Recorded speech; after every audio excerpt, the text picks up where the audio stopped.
जी सोई सोई देवे जो मांगा ठाकुर अपने ते, मांगा ठाकुर अपने ते। सोई सोई देवे जो मांगा ठाकुर अपने ते, जो मांगा ठाकुर अपने ते। सोई सोई देवे जो मांगे ठाकुर अपने ते, जो मांगे ठाकुर अपने ते। चतर दिशा किनो बल अपना, सिर ऊपर कर तारियो, कृपा कटा के लोग ने किनो, दास का भूख तारियो।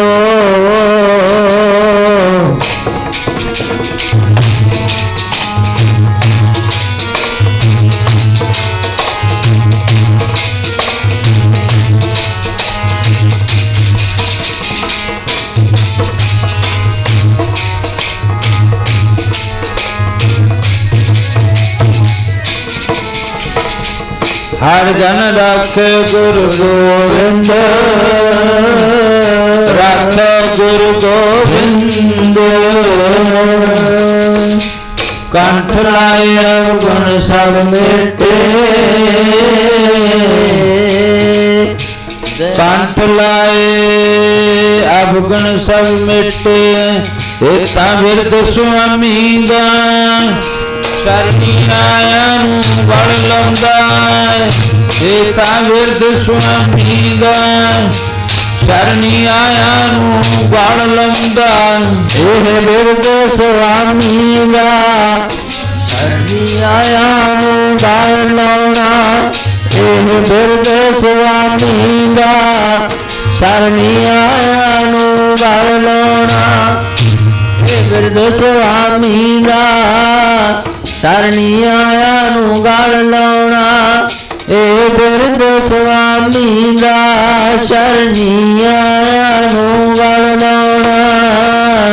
शरण आवे तिसे कंठ लावे, बिरद स्वामी शरण दा।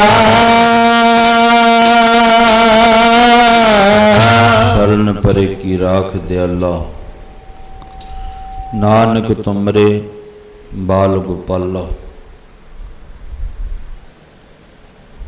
परम ते सत्कारयोग गुरां की साजी और नवाजी हुई साध संगत जी,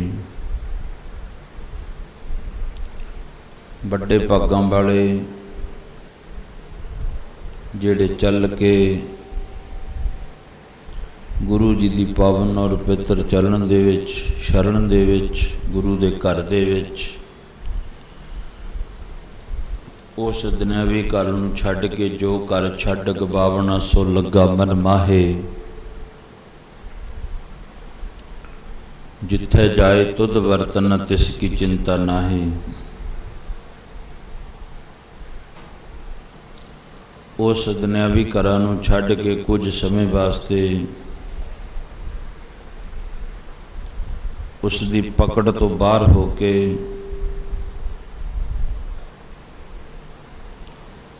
उस पट्ठ वर्गा जिहड़ा भुजदा घर सी, क्योंकि अज दे समय विच जो कल अते कलेश दा समा है, जिन्हों कलयुग आख्या जाता है, उहदा नाम है कल कलेश।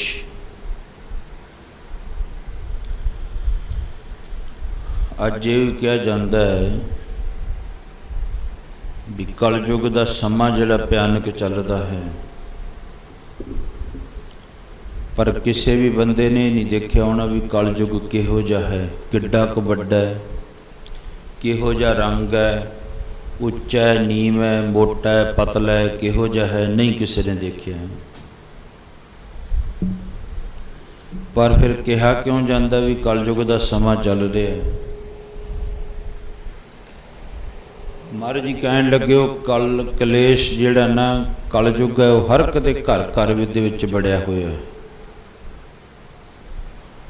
ਭਾਵੇਂ ਗੁਰੂ ਨਾਨਕ ਦੇ ਮਹਾਰਾਜ ਤੋਂ ਜਗ੍ਹਾ ਉਹਨੇ ਮੰਗ ਕੇ ਲਈ ਸੀ ਕਲਯੁਗ ਨੇ।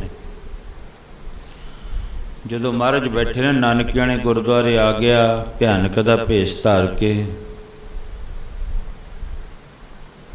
ਮਹਾਰਾਜ ਮੇਰਾ ਰਾਜ ਹੈ। ਭਾਈ ਮਰਦਾਨਾ ਕਹਿਣ ਲੱਗਾ ਕਲਯੁਗ ਦੇ ਪਾਤਸ਼ਾਹ ਜੇ ਨੇ ਗੁਰੂ ਨਾਨਕ ਦੇਵ ਮਹਾਰਾਜ ਕਲਯੁਗ ਨੂੰ ਤਾਰਨ ਵਾਸਤੇ ਆਏ ਨੇ। ਮਹਾਰਾਜ ਮੈਨੂੰ ਵੀ ਕੋਈ ਜਗ੍ਹਾ ਦਿਓ। ਫਿਰ ਮਹਾਰਾਜ ਨੇ ਗਿਣਤੀ ਜੀ ਦੇ ਵਿੱਚ ਜਗ੍ਹਾ ਦਿੱਤੀ ਸੀ ਉਹਨੂੰ ਵੀ ਇੱਥੇ ਇੱਥੇ ਰਹਿ ਸਕਦਾ। ਪਹਿਲਾਂ ਕਿੱਥੇ ਕਿਹਾ? ਜਿੱਥੇ ਬਹੁਤਾ ਧਨ ਉੱਥੇ ਤੂੰ ਰਹਿ ਸਕਦਾ, ਜਿੱਥੇ ਬਹੁਤਾ ਧਨ ਹੋਵੇ ਉਸ ਜਗ੍ਹਾ ਉੱਤੇ ਤੂੰ ਰਹਿ ਸਕਦਾ। ਜਦੋਂ ਮਹਾਰਾਜਾ ਪ੍ਰੀਸ਼ਤ ਜੰਗ ਕਰਨ ਵਾਸਤੇ ਗਿਆ ਨਾ, ਸ਼ਿਕਾਰ ਖੇਡਣ ਵਾਸਤੇ ਕਹਿ ਲਓ,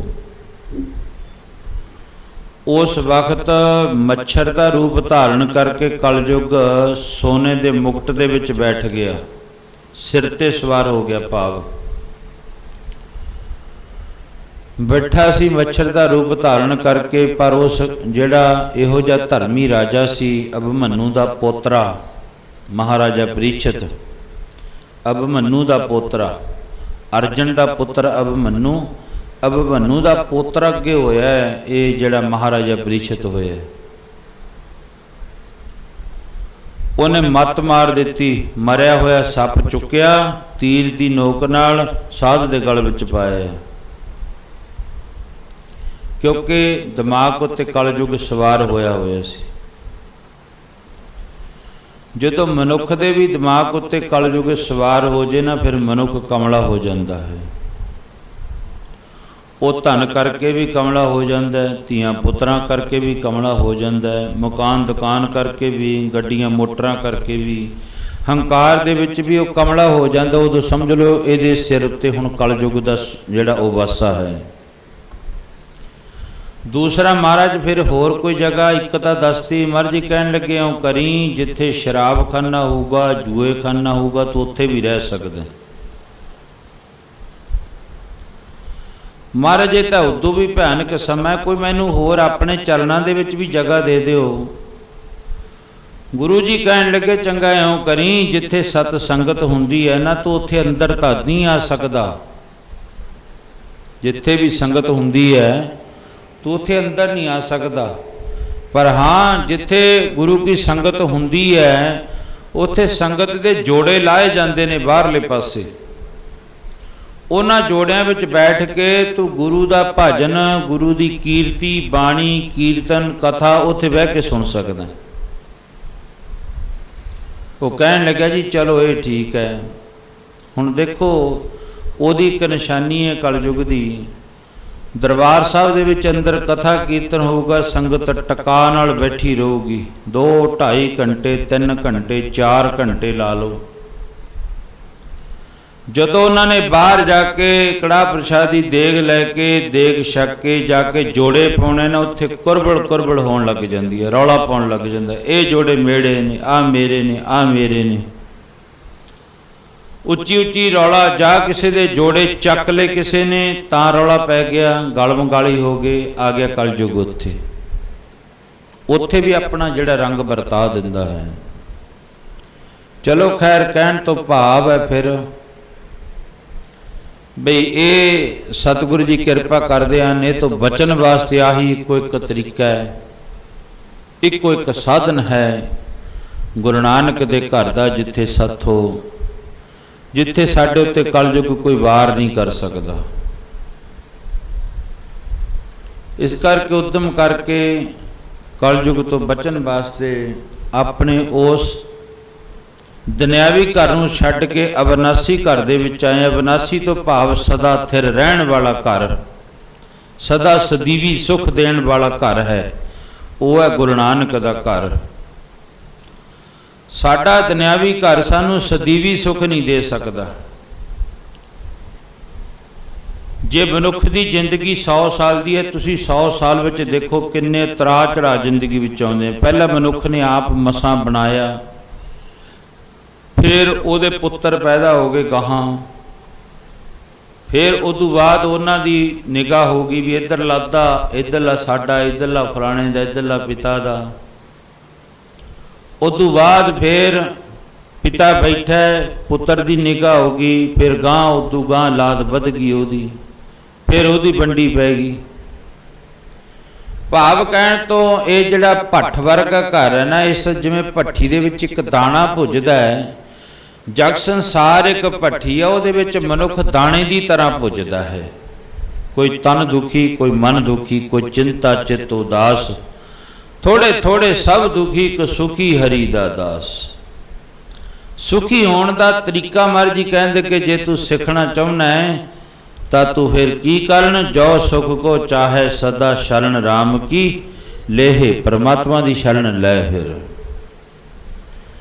आओ हुण परमात्मा की शरण दे विच बैठण वाले धन बाबा बुढ़ा जी महाराज,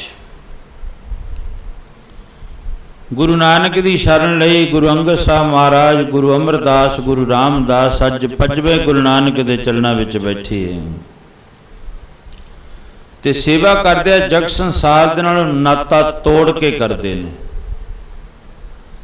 भाव जग संसार की कोई इच्छा ही नहीं है मन विच, जग संसार तो एक पासे है, पर मन विच दो ही गल्लां ने जिहड़ियां गुरु घर विच रोज तुहाडे अगे रखिया जांदियां। दो ही, हत्थां नाल सेवा करदे आ ते मुख नाल वाहिगुरू वाहिगुरू करदे आ।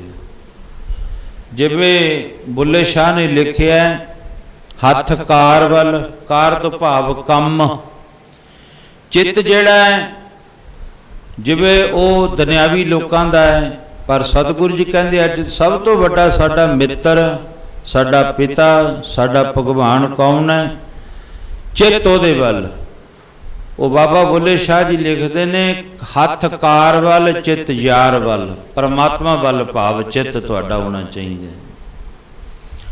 हुण दोनों ही गल्लां ने बाबा जी मुख नाल वाहिगुरू वाहिगुरू करदे ने ते खुरपा लैके वो जिहड़ी फसल बीजी है, बागबानी बीजी है, बाबे बुढ़े की बेर, उत्थे बह के बाबा जी सेवा भी निभा रहे हैं। कल फिर सुनिया माता गंगा जी सखियां सहेलियां नूं नाल लैके गए, बाबा जी कहंदे ओ किधर भाजड़ा पई है गुरु कियां नूं? ये भाजड़ा फिर पई सी। धन गुरु हरगोबिंद महाराज सच्चे पातशाह दे समय फिर ये भाजड़ा पई सी।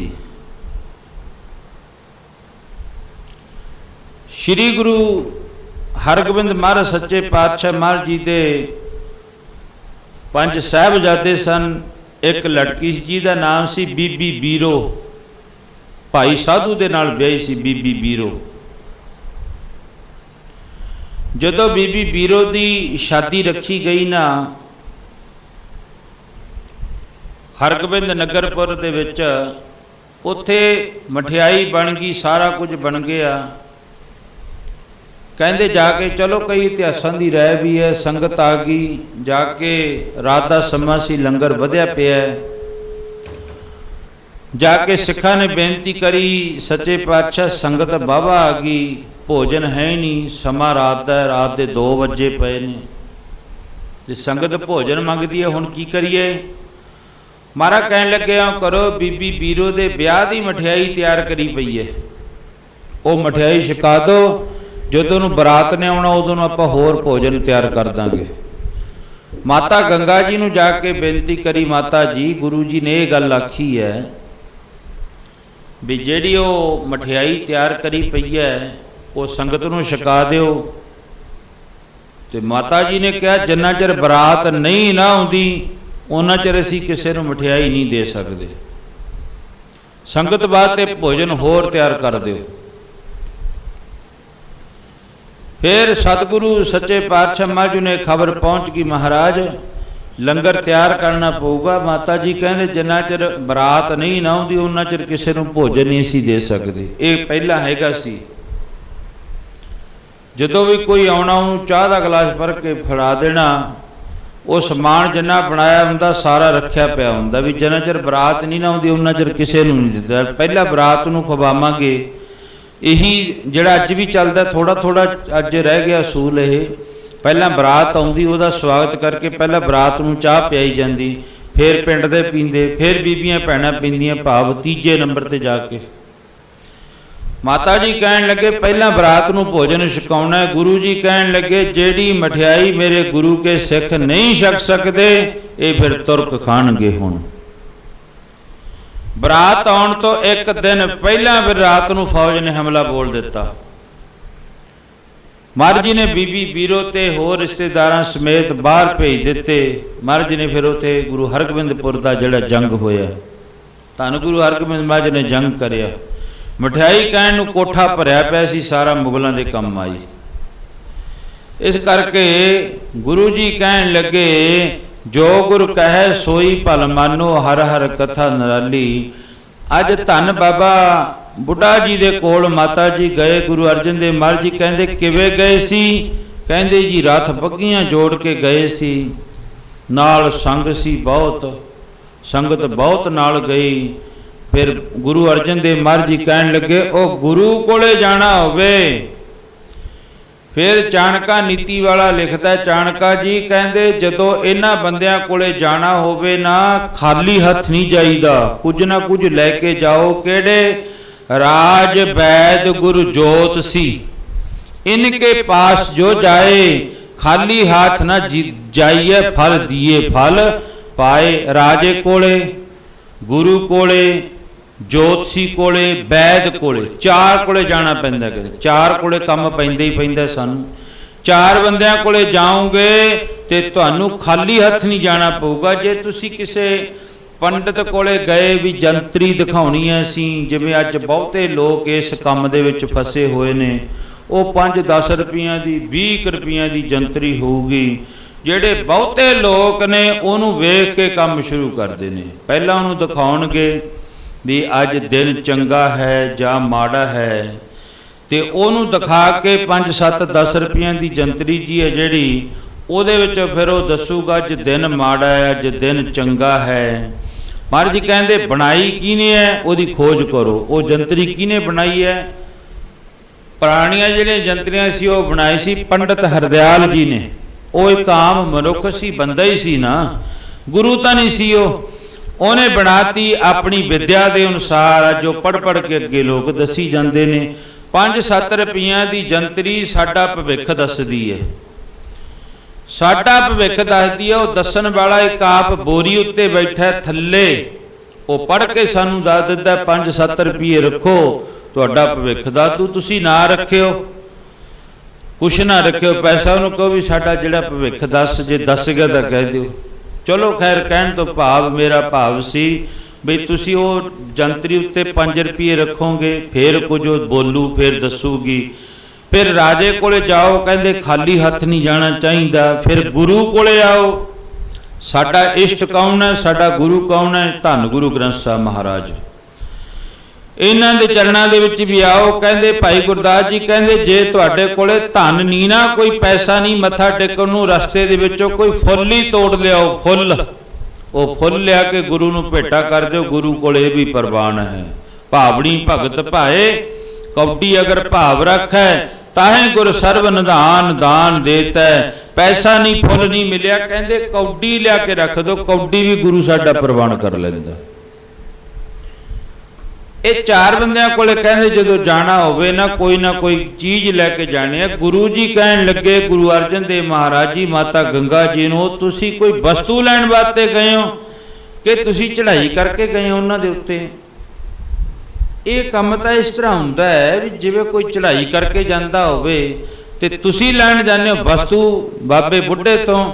ਮੈਂ ਬਾਬੇ ਬੁੱਢੇ ਨੂੰ ਇਹ ਸਾਰਾ ਕੁਝ ਦੇਤਾ, ਬਾਬੇ ਬੁੱਢੇ ਇਹ ਵਰ ਦੀਨਾ ਮੈਂ ਸਾਰੇ ਵਰ ਬਾਬੇ ਬੁੱਢੇ ਨੂੰ ਦੇ ਦਿੱਤੇ, ਤੇ ਤੁਸੀਂ ਉੱਥੇ ਚੜ੍ਹਾਈ ਕਰਕੇ ਜਾਂਦੇ ਹੋ। ਇਹ ਸਿੱਖਿਆ ਦਿੱਤੀ ਸਾਨੂੰ ਵੀ ਜਦੋਂ ਵੀ ਗੁਰੂ ਕੋਲੇ ਆਉਣਾ ਹੈ ਉਦੋਂ ਸਾਦੇ ਢੰਗ ਦੇ ਨਾਲ ਆਉਣਾ ਹੈ, ਸਾਦੇ ਬਣ ਕੇ। ਤੇ ਗੁਰੂ ਜਾਣਦਾ।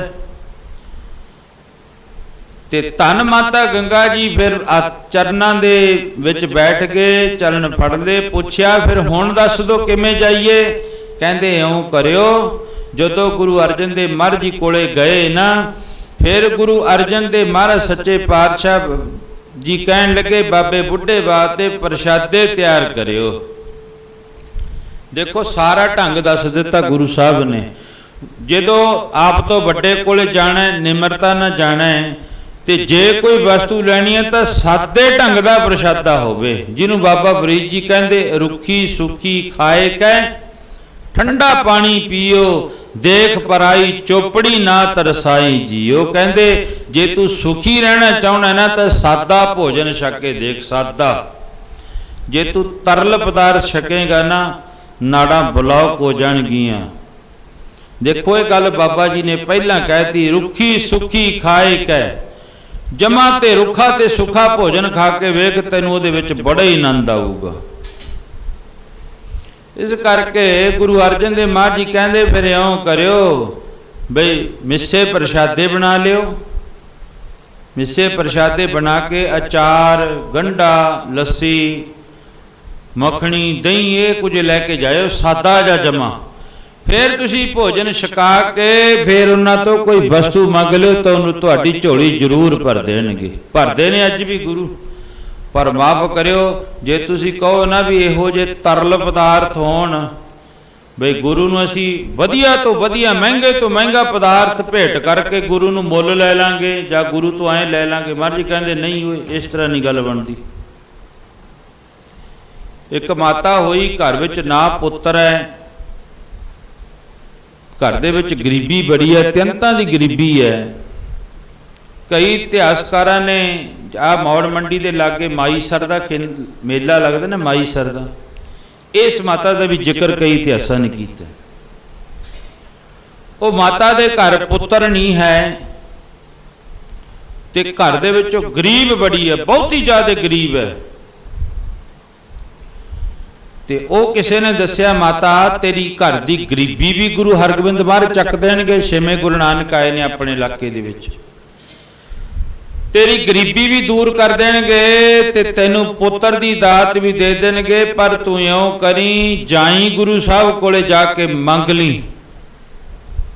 माता आ गई गुरु साहब कोले, सच्चे पातशाह दीवान विच बैठे ने। महाराज महाराज कृपा करो पुत्र दी दात दे दिओ।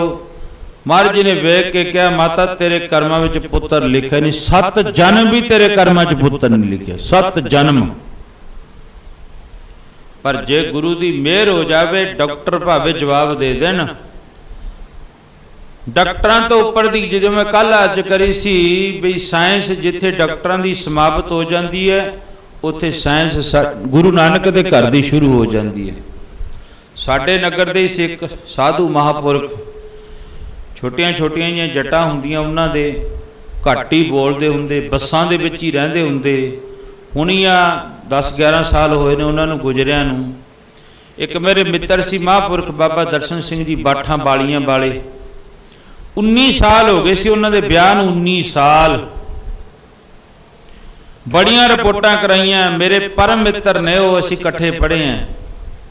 19 साल ब्याह नूं हो गए सी। डॉक्टरां ने जवाब देता सी, एक थब्बा पूरा रिपोर्टां दा साडे कोले सी, जिथे भी जाते रिपोर्ट कराउंदे दोनों की ठीक, पर बच्चे तो डॉक्टर जवाब देंदे सी इन्हां दे घर बच्चा नहीं हो सकता।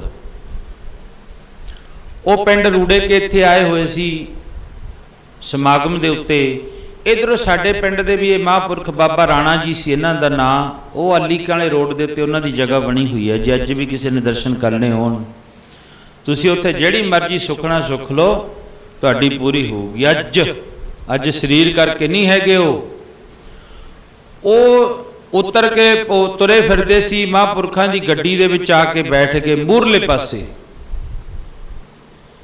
गड्डी च आके बैठे, कहंदे चलो चलो चलो चलो छेती चलो। वो मैनू कहण लगे आ साडी गड्डी च ना कोई भगत जा है जटां जियां वाला साध जा बैठ गया कि मैं क्या भी शायद कोई भाग लगने होण, बह जाओ तुसीं भी नाल। वो भी बह गए, चलो मैनू भी लै गए नाल। संगरूर दे नाल वालियां पिंड पै जांदा, उत्थे लै गया अपने स्थान ते। पानी तो इन्ना चलदे जे किते कहंदे ना भी अज बाबे राणे नूं नवाउणा है, फिर 3-4 दिन गुरुद्वारे नहीं सी वड़दा हुंदा। इहो जिहा भगती बंदा सी। इहो जिहा जे पटाका चल जांदा तां नहीं 3-4 दिन वड़दे सी। ਉੱਥੇ ਜਾਣ ਸਰ ਗੱਡੀ 'ਚ ਉਤਰੇ, ਬਸ ਕਹਿਣ ਲੱਗੇ ਮੇਰਾ ਇਸ਼ਨਾਨ ਕਰਾਓ, ਨਵਾਓ, ਛੇਤੀ ਇਸ਼ਨਾਨ ਕਰਾਓ। ਮੈਂ ਆਖਿਆ ਬਾਬਾ ਜੀ ਨੂੰ ਕਰਾ ਦਿਓ ਇਸ਼ਨਾਨ ਪਾਣੀ। ਉਹਨਾਂ ਨੇ ਗਰਮ ਜਲ ਕਰਿਆ, ਇਸ਼ਨਾਨ ਕਰਾਤਾ। ਤਖਤ ਪੁਸ਼ ਡਾਇਆ ਹੋਇਆ ਸੀ, ਉਹਦੇ ਉੱਤੇ ਬੈਠ ਗਿਆ। ਇਹ ਹਕੀਕਤ ਹੈ, ਗ੍ਰੰਥ 'ਚੋਂ ਨਹੀਂ ਪੜ੍ਹੀ, ਮੇਰੇ ਨਾਲ ਬੀਤੀ ਹੋਈ ਹੈ। 10 ਮਿੰਟ ਬੈਠੇ, ਫਿਰ ਕਹਿੰਦੇ ਛੇਤੀ ਛੇਤੀ ਇਸ਼ਨਾਨ ਕਰਾਓ, ਛੇਤੀ ਛੇਤੀ ਇਸ਼ਨਾਨ ਕਰਾਓ। ਫਿਰ ਇਸ਼ਨਾਨ ਕਰਾਇਆ। ਭਾਵ ਕਹਿਣ ਤੋਂ 5 ਵਾਰੀ ਨਹਾਤੇ ਇੱਕ ਦਿਨ ਵਿੱਚ ਦੀ, 5 ਵਾਰੀ। ਤੇ ਬਸ ਸਮੋਸੇ ਹੀ ਇਕੱਲੇ ਛਕਦੇ ਹੁੰਦੇ, ਉਹ ਸਮੋਸੇ ਲਿਆ ਤੇ ਉਹ ਛਕੇ ਉਹਨਾਂ ਨੇ। ਮੈਂ ਅਰਜ਼ ਕਰੀ ਬਾਬਾ ਜੀ ਇਹਨਾਂ ਦੇ ਘਰ ਕੋਈ ਬੱਚਾ ਨਹੀਂ ਹੈ, 19 ਸਾਲ ਹੋ ਗਏ ਵਿਆਹ ਨੂੰ ਇਹਨਾਂ ਦੇ, 19 ਸਾਲ। ਰਿਪੋਰਟਾਂ ਮੈਂ ਲਿਆ ਕੇ ਸਾਰੀਆਂ ਧਰਤੀਆਂ, ਇੰਨੀਆਂ ਥੱਬਾ ਇੱਕ ਰਿਪੋਰਟਾਂ ਦਾ ਸੀ, ਚੱਕੀਆਂ ਰਿਪੋਰਟਾਂ, ਪਾੜਤੀਆਂ, ਖੰਡਿਆਤੀਆਂ ਸਾਰੀਆਂ ਦੂਰ ਤੱਕਰ। ਮੈਨੂੰ ਕਹਿਣ ਲੱਗੇ ਗੁਰਜੰਟ ਆਪਾਂ ਤਾਂ ਮਸਾਂ ਰਿਪੋਰਟਾਂ ਇਕੱਠੀਆਂ ਕਰੀਆਂ ਸੀ, ਹੁਣ? ਮੈਂ ਕਿਹਾ ਕੋਈ ਨਹੀਂ, ਬਸ ਇੱਕੋ ਹੀ ਵਚਨ ਕਰਿਆ, ਹੋਊਗਾ ਹੋਊਗਾ, ਇਹੀ ਵਚਨ, ਹੋਊਗਾ ਜ਼ਰੂਰ। ਸਮਾਂ ਪਾ ਕੇ ਪ੍ਰਮਾਤਮਾ ਨੇ ਕਿਰਪਾ ਕਰੀ, ਇਧਰ ਮਹਾਂਪੁਰਖ ਢਿੱਲੇ ਹੋ ਗਏ। 1 ਸਾਲ ਬਾਅਦ ਉਹਨਾਂ ਨੂੰ ਬਵਾਸੀਰ ਦੀ ਜਿਹੜੀ ਬਿਮਾਰੀ ਸੀ, ਬਹੁਤੇ ਜ਼ਿਆਦਾ ਡਾਊਨ ਹੋ ਗਏ। ਬਰਨਾਲੇ ਲੈ ਕੇ ਚੱਕ ਕੇ ਹਸਪਤਾਲ ਦੇ ਵਿੱਚ, ਬਰਨਾਲੇ ਜਾ ਕੇ ਹਸਪਤਾਲ ਦੇ ਵਿੱਚ ਉਹਨਾਂ ਨੇ ਸਰੀਰ ਛੱਡ ਦਿੱਤਾ। ਉਹ ਜਿਹੜਾ ਮੇਰਾ ਮਿੱਤਰ ਸੀ ਨਾ ਬਾਬਾ ਦਰਸ਼ਨ ਸਿੰਘ ਜੀ, 19 ਸਾਲਾਂ ਬਾਅਦ ਉਹਨਾਂ ਦੇ ਘਰ ਦੇ ਵਿੱਚ ਇੱਕ ਬੱਚੀ ਨੇ ਜਨਮ ਲਿਆ। ਉਹ ਕਹਿੰਦੇ ਸਾਡੇ ਘਰ ਪੁੱਤਰੀ ਹੋ ਜੇ, ਬੱਚੀ ਹੋ ਜੇ, ਧੀ ਹੋ ਜੇ, ਸਾਨੂੰ ਉਹੀ ਮਨਜ਼ੂਰ ਹੈ। ਉਹਨਾਂ ਦੇ ਘਰ ਦੇ ਵਿੱਚ 19 ਸਾਲਾਂ ਬਾਅਦ ਡਾਕਟਰ ਨੇ ਜਵਾਬ ਦਿੱਤਾ ਹੋਇਆ ਘਰ ਵਿੱਚ ਬੱਚੀ ਪੈਦਾ ਹੋ ਗਈ। ਤੇ ਉਧਰ ਮਹਾਂਪੁਰਖਾਂ ਨੇ ਆਪਣੇ ਸਰੀਰ ਦਾ ਪਰਿਤਿਆਗ ਕਰ ਦਿੱਤਾ। ਮੈਨੂੰ ਫੋਨ ਕਰਿਆ, ਦਿਨ ਚੜ੍ਹੇ, ਕਹਿੰਦੇ ਸਾਡੇ ਘਰ ਦੇ ਵਿੱਚ ਬੱਚੀ ਪੈਦਾ ਹੋਈ ਹੈ, ਪੁੱਤਰੀ ਪੈਦਾ ਹੋਈ ਹੈ, ਤੇ ਅਸੀਂ ਉਹਦਾ ਨਾਮ ਵੀ ਜਪਜੀ ਰੱਖਿਆ ਹੈ, ਜਪਜੀ। ਤੇ ਅਸੀਂ ਸਾਰੇ ਗੱਡੀ ਭਰ ਕੇ ਆ ਰਹੇ ਹਾਂ ਹੁਣੀ, ਮਹਾਂਪੁਰਖਾਂ ਦਾ ਸ਼ੁਕਰ ਗੁਜ਼ਾਰ ਕਰਨਾ ਹੈ, ਉਹਨਾਂ ਵਾਸਤੇ ਕੁਝ ਭੇਟਾ ਲੈ ਕੇ ਆ ਰਹੇ ਹਾਂ। ਮੈਂ ਕਿਹਾ ਭੇਟਾ ਨਾ ਲਿਆਓ, ਤੁਸੀਂ ਇਕੱਲੇ ਆ ਜਾਓ। ਕਿਉਂ? ਤੁਹਾਡੇ ਘਰ ਪੁੱਤਰੀ ਪੈਦਾ ਹੋਏਗੀ ਰਾਤ, ਤੇ ਰਾਤ ਹੀ ਉਹ ਬਰਨਾਲੇ ਹਸਪਤਾਲ ਦੇ ਵਿੱਚ ਆਪਣੇ ਸਰੀਰ ਦਾ ਪਰਿਤਿਆਗ ਕਰ ਗਏ। ਭਾਵ ਆਪਣੇ ਵਾਲਾ ਜਾਮਾ ਇਹ ਕਹਿ ਲਓ ਵੀ ਉਹਨਾਂ ਦੇ ਘਰ ਧਾਰਨ ਕਰ ਲਿਆ। ਫਿਰ ਉਹ ਬੜੇ ਰੋਏ। 19 ਸਾਲਾਂ ਬਾਅਦ ਘਰ ਦੇ ਵਿੱਚ ਬੂਟਾ ਲੱਗਿਆ, ਪੁੱਤਰੀ ਦੇਖ ਕੇ ਬੜੇ ਖੁਸ਼ ਹੋਏ। ਪਰ ਅੱਜ 12 ਸਾਲ ਹੋ ਗਏ ਉਹਨਾਂ ਨੂੰ 13 ਗਿਆ ਨੂੰ। ਹਰੇਕ ਸਾਲ ਦੀ ਸਾਲ ਇਸ ਸਥਾਨ ਤੇ ਆ ਕੇ ਕਥਾ ਕੀਰਤਨ ਅਖੰਡ ਪਾਠ ਦੀ ਸੇਵਾ ਕਰਕੇ ਜਾਂਦੇ ਨੇ। ਕਹਿਣ ਤੋਂ ਭਾਵ ਵੀ ਉਹ ਜਿਹੜੀ ਦਾਤ ਹੈ ਨਾ, ਉਹ ਆਪਣੇ ਸੰਤਾਂ ਨੂੰ, ਭਗਤਾਂ ਨੂੰ ਰੱਬ ਬਖਸ਼ਿਸ਼ ਕਰਦਾ। ਹੁਣ ਮਾਤਾ ਘਰ ਵਿੱਚ ਗਰੀਬੀ ਬਹੁਤ ਹੈ। ਉਹ ਜਦੋਂ ਗੁਰੂ ਜੀ ਨੇ ਕਹਿਤਾ ਜਾ ਤੇਰੇ ਕਰਮਾਂ ਪੁੱਤਰ ਲਿਖਿਆ ਹੀ ਨਹੀਂ ਹੈ, ਤੇ ਉਸੇ ਵਕਤ ਤੋਂ ਵਿਚਾਰੀ ਮੁਰਗੀ। ਫਿਰ ਭਾਈ ਗੁਰਦਾਸ ਜੀ ਵਰਗਿਆਂ ਨੇ, ਸਿਆਣੇ ਬਾਬੇ ਬੁੱਢੇ ਵਰਗਿਆਂ ਨੇ ਕਿਹਾ ਕੀ ਗੱਲ ਮਾਤਾ ਰੋਨੀ ਹੈ? ਹੱਸਦੀ ਆਈ ਸੀ। ਕਹਿੰਦੀ ਗੁਰੂ ਨਾਨਕ ਦੇ ਘਰ ਦੇ ਵਿੱਚ ਮੈਨੂੰ ਪੁੱਤਰ ਤੋਂ ਜਵਾਬ ਮਿਲ ਗਿਆ, ਤੈਨੂੰ ਮੰਗਣ ਦਾ ਢੰਗ ਨਹੀਂ ਆਇਆ। ਚੰਗਾ ਇਉਂ ਕਰੀ, ਕੱਲ ਨੂੰ ਜਾਂ ਪਰਸੋਂ ਨੂੰ ਨਾ ਇੱਕ ਅੱਧਾ ਪ੍ਰਸ਼ਾਦਾ ਬਣਾ ਲਈ ਮਿੱਸਾ, ਉਹਦੇ ਵਿੱਚ ਇੱਕ ਗੁੜ ਦੀ ਰੋੜੀ ਰੱਖ ਲਿਆਈ, ਤੇ ਉਹ ਨਾ ਕੱਪੜੇ ਦੇ ਵਿੱਚ ਲਪੇਟ ਲਈ, ਖੱਦਰ ਦੇ ਪੌਣੇ ਦੇ ਵਿੱਚ, ਤੇ ਤੂੰ ਆ ਜੀ ਗੁਰੂ ਨਾਨਕ ਦੇ ਘਰ ਵਿੱਚ ਪੁੱਤਰ ਤੈਨੂੰ ਮਿਲ ਜੂਗਾ। ਮਹਾਰਾਜ ਜੀ ਘੋੜੇ ਤੇ ਸਵਾਰ ਹੋ ਕੇ ਜਾਣ ਲੱਗੇ। ਉਹ ਮਾਈ ਆ ਗਈ ਭੱਜ ਕੇ, ਉਹ ਪੌਣਾ ਅੱਗੇ ਕਰਤਾ ਜੀ ਚ ਰੋਟੀ ਲਪੇਟੀ ਹੋਈ ਸੀ। ਮਹਾਰਾਜ ਜੀ ਘੋੜੇ ਤੇ ਬੈਠਿਆਂ ਨੇ ਖੋਲ ਕੇ ਛਕਿਆ ਪ੍ਰਸ਼ਾਦਾ, ਬੜਾ ਆਨੰਦ ਆਇਆ। ਮਾਤਾ ਕੁਝ ਮੰਗ ਲੈ। ਸੱਚੇ ਪਾਤਸ਼ਾਹ ਜਿਵੇਂ ਤੁਹਾਡਾ ਹੁਕਮ, ਅੱਜ ਮੈਂ ਪੁੱਤਰ ਨਹੀਂ ਮੰਗਦੀ। ਮਾਤਾ ਨੇ ਕਿਹਾ ਅੱਜ ਮੈਂ ਪੁੱਤਰ, ਮੰਗਣ ਦਾ ਵੀ ਢੰਗ ਹੋਣਾ ਚਾਹੀਦਾ, ਆਪਣੇ ਗੁਰੂ ਤੋਂ, ਆਪਣੇ ਪਿਤਾ ਤੋਂ ਮੰਗਣ ਦਾ ਢੰਗ ਹੋਣਾ। ਇੰਨੇ ਪਿਆਰ ਤੇ ਭਾਵਨਾ ਦੇ ਵਿੱਚ ਮੰਗੋ ਵੀ ਗੁਰੂ ਜਵਾਬ ਨਾ ਦੇ ਸਕੇ ਤੁਹਾਨੂੰ। ਮਾਤਾ ਨੇ ਹੱਥ ਬੰਨ ਕੇ ਆਖਿਆ ਸੱਚੇ ਮਹਾਰਾਜ ਕਹਿੰਦੇ ਇੱਕੋ ਹੀ ਵਚਨ ਕਰੀ, ਦੂਜਾ ਨਾ ਕਰੀ, ਇੱਕੋ ਹੀ ਗੱਲ ਆਖੀ। ਇੱਕ ਗੱਲ ਦੇ ਵਿੱਚ ਜਿਹੜਾ ਕੁਝ ਮੰਗੇਗੀ ਤੈਨੂੰ ਹੁਣੀ ਮਿਲ ਜੂ ਗੁਰੂ ਨਾਨਕ ਦੇ ਘਰ ਦੇ ਵਿੱਚ। ਮਾਤਾ ਕਹਿਣ ਲੱਗੀ ਬਸ ਇੱਕੋ ਹੀ ਮੰਗੂ, ਦੂਜੀ ਤਾਂ ਮੈਂ ਗੱਲ ਹੀ ਨਹੀਂ ਕਰਦੀ। ਫਿਰ ਉਹ ਮਾਂ ਨੇ ਆਖਿਆ, ਮਾਤਾ ਕਹਿਣ ਲੱਗੀ ਸਤਿਗੁਰੂ ਜੀ ਮੇਰਾ ਨਾਂ ਹੈ ਭੇਖਾਂ। ਉਸ ਮਾਤਾ ਦਾ ਨਾਂ ਭੇਖਾਂ ਸੀ। ਮਹਾਰਾਜ ਮੇਰਾ ਨਾਂ ਹੈ ਭੇਖਾਂ, ਸੋਨੇ ਦੀ ਮਧਾਣੀ ਹੋਵੇ, ਦੁੱਧ ਰਿੜਕਦੀ ਨੂੰ ਦੇਖਾਂ। ਬਸ ਇੰਨਾ ਹੀ ਮੰਗਦੀ ਹੈ, ਪੁੱਤਰ ਨਹੀਂ ਮੈਂ ਮੰਗਦੀ, ਹੋਰ ਕੁਝ ਨਹੀਂ ਮੰਗਦੀ। ਮਹਾਰਾਜ ਘੋੜੇ ਤੋਂ ਉਤਰਿਆ, ਤੈਨੂੰ ਵਿਚੋਲਾ ਵਧੀਆ ਮਿਲ ਗਿਆ ਹੋਊਗਾ ਅੱਜ ਕੋਈ। ਪੁੱਤਰ ਤਾਂ ਨੂੰਹ ਤਾਂ ਹੋਊਗੀ ਘਰ ਦੇ ਵਿੱਚ, ਜੇ ਪੁੱਤਰ ਹੋਊਗਾ। ਸੋਨੇ ਦੀ ਮਧਾਣੀ, ਅੱਜ ਵੱਡੇ ਵੱਡੇ ਅਮੀਰ ਘਰ ਦੇਖ ਲਓ, ਕਿਸੇ ਦੇ ਘਰ ਸੋਨੇ ਦੀ ਮਧਾਣੀ ਨਹੀਂ ਹੋਣੀ, ਲੋਹੇ ਦੀ ਹੋਊਗੀ ਜਾਂ ਉਹਨਾਂ ਸਟੀਲ ਜਿਹੜੀਆਂ ਚੱਲ ਪਈਆਂ, ਬਸ ਇਹ ਹੋਊਗੀ। ਸੋਨੇ ਦੀ ਮਧਾਣੀ ਤਾਂ ਹੋਊਗੀ ਜੇ ਘਰ ਦੇ ਵਿੱਚ ਬਹੁਤਾ ਧਨ ਹੋਊਗਾ, ਤੇ ਦੁੱਧ ਘਰ ਵਿੱਚ ਤਾਂ ਹੋਊਗੀ ਜੇ ਬਹੁਤੀਆਂ ਮੱਝਾਂ ਹੋਣਗੀਆਂ। ਮਹਾਰਾਜ ਕਹਿਣ ਲੱਗੇ ਤੈਨੂੰ ਬੜਾ ਕੋਈ ਇਹੋ ਜਿਹਾ ਜੁਗਤੀਦਾਰ ਬੰਦਾ ਮਿਲਿਆ ਜੀ ਤੂੰ ਸਾਰਾ ਕੁਝ ਹੀ ਮੰਗ ਲਿਆ। ਤੇ ਘਰ ਦੇ ਵਿੱਚ ਪੁੱਤਰ ਹੋਊਗਾ, ਫਿਰ ਨੂੰਹ ਆਊਗੀ, ਬਹੁਤਾ ਧਨ ਹੋਊਗਾ, ਤੇ ਫਿਰ ਸੋਨੇ ਦੀ ਮਧਾਣੀ ਆਊਗੀ, ਮੱਝਾਂ ਹੋਣਗੀਆਂ, ਫਿਰ ਦੁੱਧ ਪੈਦਾ ਹੋਊਗਾ। ਤੇ ਸੱਚੇ ਪਾਤਸ਼ਾਹ ਮਹਾਰਾਜ ਜੀ ਕਹਿਣ ਲੱਗੇ ਮਾਤਾ ਮੈਂ ਗੁਰੂ ਨਾਨਕ ਦੇ ਘਰ ਦਾ ਚੌਕੀਦਾਰ ਹਾਂ, ਤੇਰੇ ਘਰ ਵਿੱਚ ਸਾਰੀਆਂ ਬਰਕਤਾਂ ਆਉਣਗੀਆਂ। ਦਿੰਦਾ ਮੇਰਾ ਮਾਲਕ, ਦਿੰਦਾ ਦੇ, ਲੈਂਦੇ ਥੱਕ ਪਾਏ ਜੁਗਾ ਜਗੰਤਰ ਖਾਹੀ ਖਾਹੇ। ਹੁਣ ਮਾਤਾ ਗੰਗਾ ਜੀ ਪ੍ਰਸ਼ਾਦਾ ਤਿਆਰ ਕਰਕੇ ਨੰਗੇ ਪੈਰੀ ਗੁਰੂ ਦੇ ਘਰ ਦੀ ਜਾਣ ਦੀ ਜੁਗਤੀ ਦੇਖੋ। ਨੰਗੇ ਪੈਰ ਸਾਦੇ ਵਸਤਰ ਪਾ ਕੇ ਭੋਜਨ ਦਾ ਟੋਕਰਾ ਸਿਰ ਤੇ ਰੱਖ ਲਿਆ ਮਾਤਾ ਗੰਗਾ ਜੀ ਨੇ, ਨਾਲ ਦਾਸੀਆਂ ਸੇਵਾਦਾਰਨੀਆਂ ਲੈ ਲੀਆਂ, 2-3 ਲੱਸੀ ਦੀ ਬਾਲਟੀ ਹੱਥ ਵਿੱਚ ਫੜ ਲਈ, ਟੋਕਰੇ ਦੇ ਵਿੱਚ ਹੀ 2-4 ਗੰਢੇ ਰੱਖ ਲਏ। ਤੇ ਧੰਨ ਮਾਤਾ ਗੰਗਾ ਜੀ ਉਸ ਘਰ ਦੇ ਵਿੱਚ ਪਹੁੰਚ ਗਏ ਬਾਬੇ ਕੀ ਬੀੜ, ਜਿੱਥੇ ਧੰਨ ਬਾਬਾ ਬੁੱਢਾ ਜੀ ਸੇਵਾ ਕਰਵਾ ਰਹੇ ਸਨ। ਤੇ ਪਿਆਰ ਦੇ ਵਿੱਚ ਆ ਕੇ ਬਾਬਾ ਜੀ ਖੁਰਪੇ ਨਾਲ ਗੁੱਡੀ ਜਾਂਦੇ ਨੇ। ਜਦੋਂ ਦੇਖਿਆ ਕਿਹਾ ਭਾਨਿਆ ਓਏ ਆ ਕੌਣ ਆਉਂਦਾ? ਕਹਿੰਦੇ ਗੁਰੂ ਕੇ ਮਹਿਲ ਆਉਂਦੇ ਨੇ ਮਾਤਾ ਗੰਗਾ ਜੀ। ਭੱਜ ਕੇ ਗਏ, ਬਾਬਾ ਬੁੱਢਾ ਜੀ ਨੇ ਜਾ ਕੇ ਮੱਥਾ ਟੇਕਿਆ, ਗੁਰੂ ਕੇ ਮਹਿਲ ਆਏ ਨੇ ਚੱਲ ਕੇ। ਤੇ ਅਗਲਾ ਬਚਨ ਕੀ ਕਰਿਆ? ਮਾਂ ਅੱਜ ਬੜੀ ਭੁੱਖ ਲੱਗੀ। ਮਾਂ ਸ਼ਬਦ ਸਤਿਗੁਰੂ ਜੀ ਕਹਿਣ ਲੱਗੇ, ਵਿਦਵਾਨ ਲੋਕ ਕਹਿੰਦੇ ਨੇ ਬਈ ਮਾਂ ਬੱਚੇ ਨੂੰ ਜਨਮ ਦਿੰਦੀ ਹੈ। ਸਾਡੀ ਭੈਣ ਬੱਚੀ ਵਿਆਹੀ ਜਾਵੇ, ਘਰ ਵਿੱਚ ਕੋਈ ਬੱਚਾ ਪੈਦਾ ਨਾ ਹੋਵੇ, ਉਹਨੂੰ ਮਾਂ ਸ਼ਬਦ ਨਹੀਂ ਆਖਿਆ ਜਾਂਦਾ। ਮਾਂ ਸ਼ਬਦ ਨਹੀਂ ਕੋਈ ਵੀ ਕਹਿੰਦਾ। ਪਰ ਹੁਣ ਦੁਨੀਆ ਦੇ ਲੋਕ, ਇਤਿਹਾਸਕਾਰ ਵੀ ਚਲੋ ਇਹ ਕਹਿੰਦੇ ਨੇ ਵੀ ਮਾਂ ਨੇ ਬੱਚੇ ਨੂੰ ਜਨਮ ਦਿੱਤਾ। ਪਰ ਦਾਸ ਦੇ ਵਿਦਿਆ ਗੁਰੂ ਕਹਿਣ ਲੱਗੇ ਨਹੀਂ, ਬੱਚੇ ਨੇ ਮਾਂ ਨੂੰ ਜਨਮ ਦਿੱਤਾ ਹੈ, ਮਾਂ ਨੇ ਬੱਚੇ ਨੂੰ ਜਨਮ ਨਹੀਂ ਦਿੱਤਾ। ਬੱਚੇ ਨੇ ਮਾਂ ਨੂੰ ਸ਼ਬਦ ਜਿਹੜਾ ਉਹ ਜਨਮ ਦਿੱਤਾ ਹੈ। ਉਹ ਕਿਵੇਂ? ਬੱਚਾ ਪੈਦਾ ਹੋਇਆ ਤੇ ਉਹ ਬੱਚਾ ਕੁਝ ਕੁ ਡਰ ਹੋਇਆ, ਉਸ ਬੱਚੇ ਦੇ ਮੁਖ ਵਿੱਚੋਂ ਮਾਂ ਸ਼ਬਦ ਨਿਕਲਿਆ ਤੇ ਮਾਂ ਦਾ ਜਨਮ ਹੋ ਗਿਆ।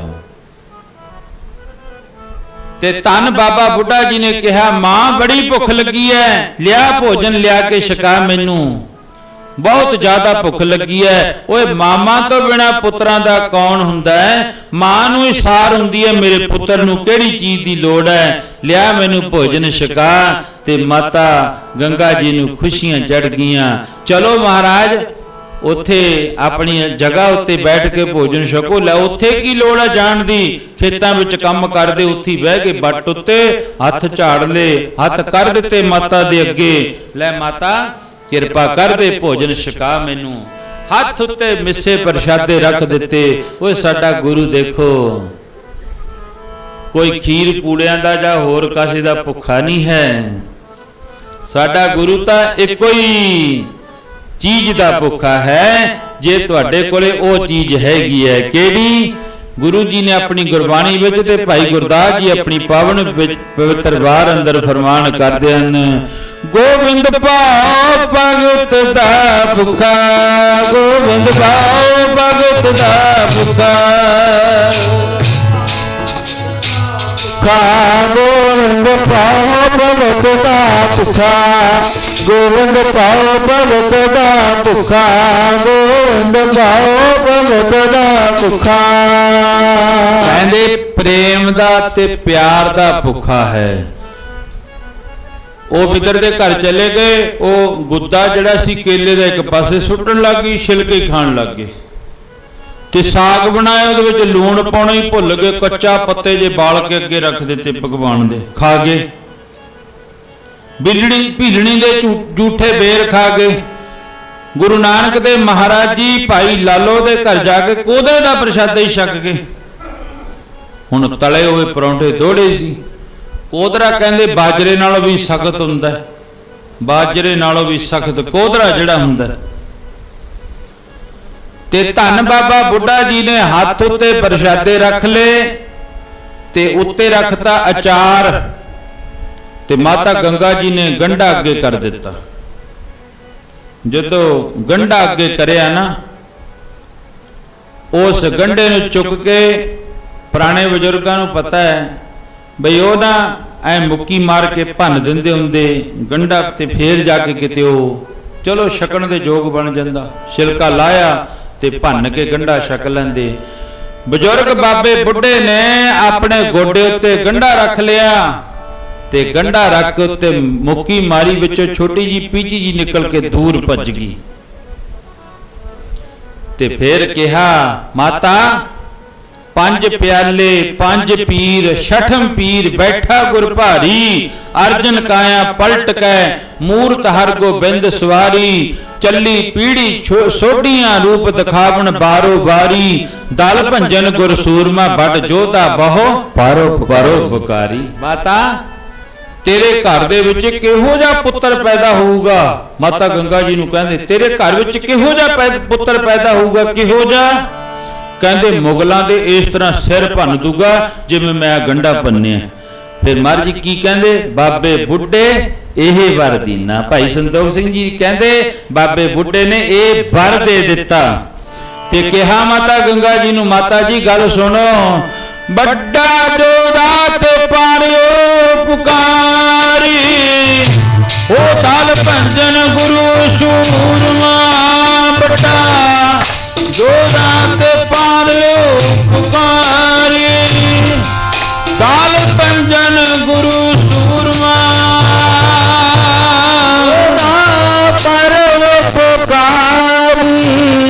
ਦਲ ਭੰਜਨ ਗੁਰੂ ਸੂਰਮਾ, ਵੱਡਾ ਜੋਧਾ ਪਰਉਪਕਾਰੀ, ਦਲ ਭੰਜਨ ਗੁਰੂ ਸੂਰਮਾ,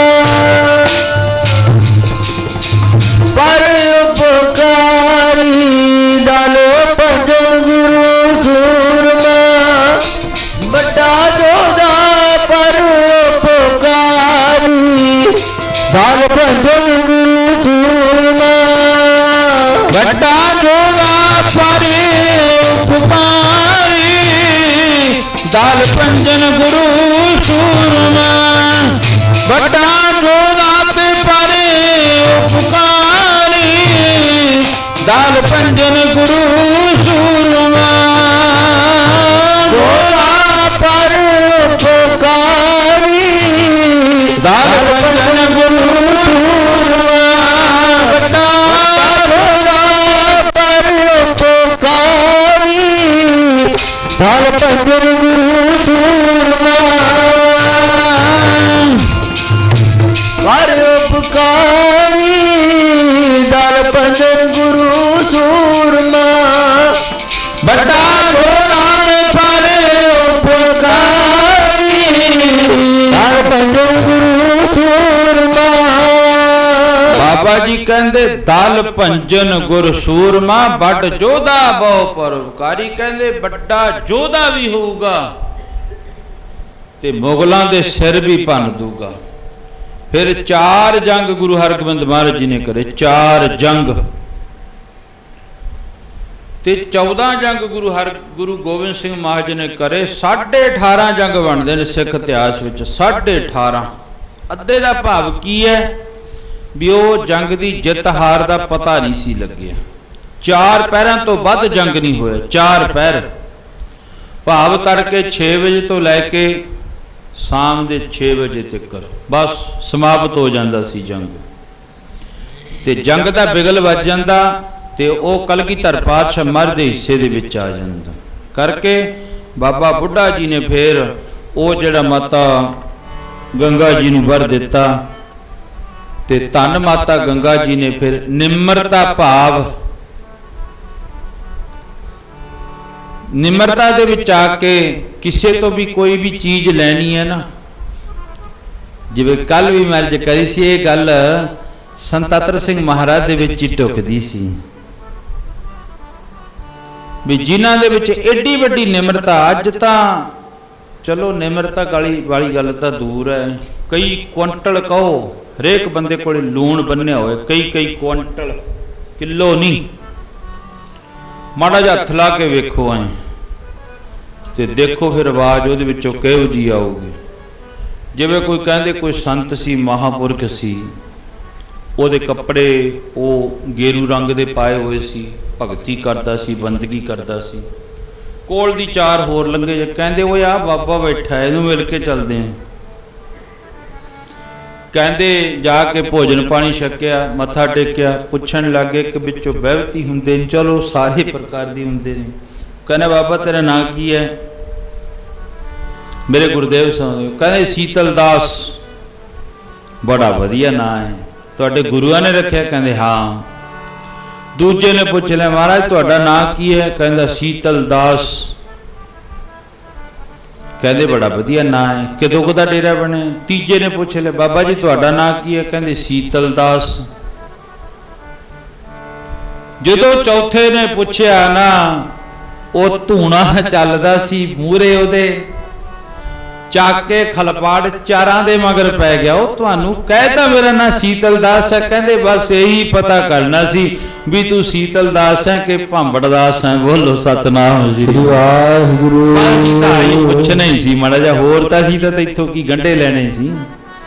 ਅਸੀਂ ਤਾਂ ਪੁੱਛਣ ਵਾਸਤੇ ਆਏ ਸੀ ਵੀ ਤੂੰ ਸੀਤਲ ਦਾਸ ਹੀ ਹੈ ਜਾਂ ਭਾਂਬੜ ਦਾਸ ਹੈ। ਇਹ ਕਰਕੇ ਕਹਿਣ ਨੂੰ ਉੱਪਰੋਂ ਅੱਛਾ ਲੋਕ ਜਿਹੜੇ ਚਲੋ ਖੈਰ ਮਹਾਰਾਜ ਮਾਫ ਕਰੇ, ਪਰ ਸੰਤ ਬਾਬਾ ਤਰ ਸਿੰਘ ਮਹਾਰਾਜ ਵਰਗੀ ਨਿਮਰਤਾ ਕਿਸੇ ਮਹਾਂਪੁਰਖ ਵਿੱਚ ਨਹੀਂ। ਅੱਜ ਸਾਧ ਬੜੇ ਨੇ, ਬੂਬਣੇ ਬੜੇ ਨੇ, ਅੱਜ ਬੜੇ ਨੇ। ਕਿਸੇ ਨੂੰ 5 ਕਰੋੜ ਚ ਜਿਵੇਂ ਮਰਜ਼ੀ ਖਰੀਦ ਲਓ, ਧਨ ਨਾ ਖਰੀਦ ਲਓ, ਪਰ ਇੱਕ ਸੰਤ ਤਰ ਸਿੰਘ ਮਹਾਰਾਜ ਜੀ ਸੀ ਜਿਹੜੇ ਧਨ ਦੇ ਨਾਲ ਵੀ ਨਹੀਂ ਖਰੀਦੇ ਗਏ। ਉਹ ਇੱਕੋ ਇੱਕ ਮਹਾਂਪੁਰਖ ਸਨ। ਆਓ ਧੰਨ ਬਾਬਾ ਬੁੱਢਾ ਜੀ ਦਾ ਮਹਾਨ ਜਿਹੜਾ ਉਹ ਪ੍ਰਸੰਗ ਚੱਲ ਰਿਹਾ, ਕੱਲ ਨੂੰ ਤੁਹਾਡੇ ਨਾਲ ਇੱਥੋਂ ਅੱਗੇ ਸਾਂਝਾ ਕਰਨ। ਬਹੁਤ ਬਹੁਤ ਧੰਨਵਾਦ। ਸਾਡੇ ਭਾਈ ਸੋਨੂ ਸਿੰਘ ਜੀ MC ਸਾਹਿਬ, ਚਲੋ ਮਹਾਰਾਜ ਨੇ ਅਹੁਦਾ ਵੀ ਦਿੱਤਾ ਹੈ, ਭਾਵੇਂ ਸਾਡੇ ਬੱਚਿਆਂ ਸਮਾਨ ਹੈ। ਮੈਨੂੰ ਕਈ ਦਿਨ ਹੋ ਗਏ, ਲਗਾਤਾਰ ਹੋ ਗਏ ਇਹਨਾਂ ਨੂੰ 10 ਦਿਨ ਕਹਿੰਦਿਆਂ ਨੂੰ। ਕਹਿੰਦੇ ਬਾਬੇ ਬੁੱਢੇ ਦਾ ਸੁਣਾ ਪ੍ਰਸੰਗ, ਬਾਬਾ ਸਾਰਾ ਸੁਣਾ ਦੀ। ਕਹਿੰਦੇ ਮੈਂ ਕਿਹਾ ਵੀ ਚਲੋ ਜਿੰਨੀ ਕੁ ਮੈਨੂੰ ਮੇਰੇ ਮਾਲਕ ਨੇ ਬੁੱਧ ਦੇ। ਕਹਿੰਦੇ ਸਾਰਾ ਪ੍ਰਸੰਗ ਸੁਣਾਈ। ਹੁਣ ਕਿੰਨੇ ਦਿਨ ਹੋ ਗਏ ਸ਼ੁਰੂ ਕਰੇ ਨੂੰ, ਚਲੋ ਅੱਜ ਤਾਂ ਆ ਗਿਆ, ਕੱਲ ਨੂੰ ਫਿਰ ਮੈਂ ਜਾ ਕੇ ਆਪ ਲਿਆਉਂਗਾ ਘਰੋਂ ਜਾ ਕੇ। ਕਹਿੰਦੇ ਬਾਬੇ ਬੁੱਢੇ ਦਾ ਪ੍ਰਸੰਗ ਮੈਨੂੰ ਬੜਾ ਵਧੀਆ ਲੱਗਦਾ। ਮੈਂ ਕਿਹਾ ਵੀ ਚਲੋ ਠੀਕ ਹੈ, ਸੰਗਤ ਦਾ ਹੁਕਮ ਹੁੰਦਾ ਵੀ ਜ਼ਰੂਰੀ ਹੁੰਦਾ, ਇਸ ਕਰਕੇ ਅੱਜ ਆਇਆ। ਚਲੋ ਧੰਨਵਾਦ ਹੈ ਭਾਈ। ਇਸੇ ਤਰ੍ਹਾਂ ਘਰੇ ਬਹਿ ਕੇ ਨਾ ਸੁਣਿਆ ਕਰੂੰ, ਮੈਨੂੰ ਪਤਾ ਤਾਂ ਲੱਗ ਜਾਂਦਾ। ਕਹਿੰਦੇ ਮੰਜੇ ਤੇ ਬਹਿ ਜਾਂਦਾ, ਕਹਿੰਦਾ ਵੀ ਇੱਥੇ ਹੀ ਸੁਣਾਂਗੇ। ਉੱਥੇ ਥੋੜਾ ਲਾਭ ਹੈ, ਉੱਥੇ ਰੁਪਈਏ 'ਚ 54 ਕ ਲਾਭ ਹੈ, ਇੱਥੇ ਰੁਪਈਏ ਦਾ ਰੁਪਈਆ। ਕਿਉਂ? ਇੱਥੇ ਗੁਰੂ ਦੇ ਦਰਸ਼ਨ, ਗੁਰੂ ਦੀ ਸੰਗਤ ਦੇ ਦਰਸ਼ਨ। ਅਰਦਾਸ ਦੇ ਵਿੱਚ ਖੜਾਂਗੇ, ਸਭ ਦਾ ਭਲਾ ਮੰਗਿਆ ਜਾਊਗਾ। ਫਿਰ ਅਰਦਾਸ ਤੋਂ ਬਾਅਦ ਗੁਰੂ ਜੀ ਦੀ ਮਿਹਰ ਪੈ ਜੂਗੀ ਕੜਾ ਪ੍ਰਸ਼ਾਦ ਦੀ ਦੇਗ ਦੇ ਉੱਤੇ, ਤੇ ਉਹ ਕਿਣਕਾ ਜਿਹਨੂੰ ਕੜਾ ਪ੍ਰਸ਼ਾਦ ਦੀ ਦੇਗ ਦਾ ਮਿਲ ਗਿਆ ਨਾ, ਉਹਦਾ ਜੀਵਨ ਬਦਲ ਜਾਂਦਾ। ਕਿਣਕਾ ਇਹ ਕਰਮਾਂ ਵਾਲਿਆਂ ਨੂੰ ਦੇਗ ਮਿਲਦੀ ਹੈ, ਬੇਭਾਗ ਨਹੀਂ ਲੈ ਸਕਦੇ ਦੇਗ। ਇਹ ਵੀ ਕਿਸੇ ਕਿਸੇ ਦੇ ਕਰਮਾਂ ਦੇ ਵਿੱਚ ਹੀ ਹੁੰਦੀ ਹੈ। ਇਸ ਦੇਗ ਦੇ ਨਾਲ ਬੜਾ ਜੀਵਨ ਬਦਲ ਜਾਂਦਾ ਹੈ। ਆਓ ਪਿਆਰ ਵਿੱਚ ਰਾਮਕਲੀ ਮਹਲਾ ਤੀਜਾ ਲਿਖੋ ਓੰਕਾਰ। ਸਤਿਗੁਰ ਪ੍ਰਸਾਦ ਅਨੰਤ ਪਿਆ ਮੇਰੀ ਮਾਏ, ਸਤਿਗੁਰੂ ਮੈਂ ਪਾਇਆ। ਸਤਿਗੁਰ ਦਾ ਪਾਸ ਹੈ ਜੇ ਤੂੰ ਮੰਗਦੀਆਂ ਵਧਾਈਆਂ। ਤਨ ਪ੍ਰਭਾਰ ਪਣੀਆਂ ਸ਼ਬਦ ਗਾਵਣ ਆਈਆਂ। ਬਾਉ ਹਰੀ ਤੇਰਾ ਮਨ ਨਿਉ ਸਾਇਆ। ਤੈ ਨਾਨਕ ਨੰਦ ਸਤਿਗੁਰੂ ਮੈਂ ਪਾਇਆ। ਮਨ ਮੇਰਾ ਤੂੰ ਸਦਾ ਰੋਣ ਰੋ ਤੁਮ ਨੇ ਮੇਰੇ ਦੁਖ ਸਭ ਸਾਰਨਾ। ਅੰਗੀਕਾਰੋ ਕਰੋ ਤੇ ਆਕਾਰ ਸਭ ਸੁਆਰਣਾ। ਲਾਜ਼ਮ ਰੱਬ ਸੁਆਮੀ ਜੋ ਕੋ ਮਨ ਵਿਸਾਰੇ। ਨਾਨਕ ਮਨ ਮੇਰੇ ਵਿਦਾਰ ਵਰਨਨ ਸਾਚੁਰ ਜਾਵਾ ਕਿਆ ਨਹੀਂ ਕਰਤੇ ਰੇ। ਕਰਤਾ ਤੇਰਾ ਸਭ ਕੁਛ ਹੈ ਨਿਜੇ ਕੋ ਪਾਵੇ। ਸਾਗੁਰ ਪਿਛਲਾ ਤੇਰੀ ਨਾਮ ਮਨ ਵਿਸਾਵੇ। ਜੈ ਮਨ ਬਸਿਆ ਵਾਜੇ ਸ਼ਬਦ ਕਨੇਰੇ। ਨਾਨਕ ਸੱਚੇ ਸਭ ਕਿਆ ਨਹੀਂ ਕਰਤੇ ਰੇ। ਕਰਤਾ ਨਾਮ ਨਿਰਾਇਆ ਗਾਵੋ। ਸਾਧ ਨਾਮ ਧਾਰ ਮੇਰਾ ਜਨ ਭੁੱਖਾ ਸਭ ਗਵਾਈਆਂ। ਕਰ ਜਾਂਦੀ ਹੁਕਮਨੇ ਰੁਸਿਆ ਜੀ ਚੰਗ ਪੁਜਾਈਆਂ। ਕੀਤਾ ਗੁਰੂ ਤੋ ਦੁਨੀਆਂ ਵਡਿਆਈਆਂ।